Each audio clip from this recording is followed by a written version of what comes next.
Ayan, magandang araw po sa inyong lahat. At ngayon po, maggagawa po tayo ng carrot juice po. Medyo na-blend ko na po, kasi marami na-blend ko na, nalit ko nang naipakita po sa inyo. Pero po, mag-add pa po tayo ng luya. Ang carrot juice ko po with luya. Mas masarap po siya. Ayan. Sino na po ang nakapaggawa na po ng ganito? Actually, marami pong gumagawa nito, pero ako po may luya. Di ko lang alam dun sa iba kung nilalagyan ng luya. Ang recipe lang po natin dito, honey, luya, at ito po. At siyempre yung tubig. Ayan, tingnan po natin. Ay.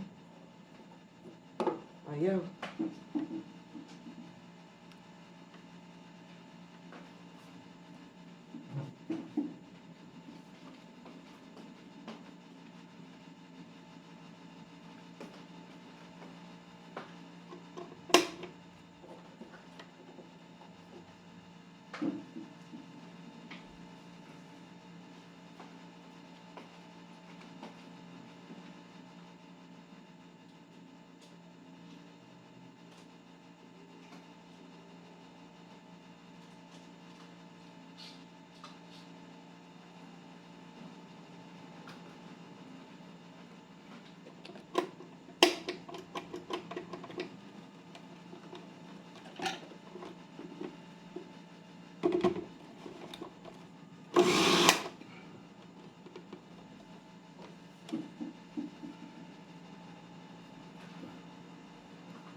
Masarap po to.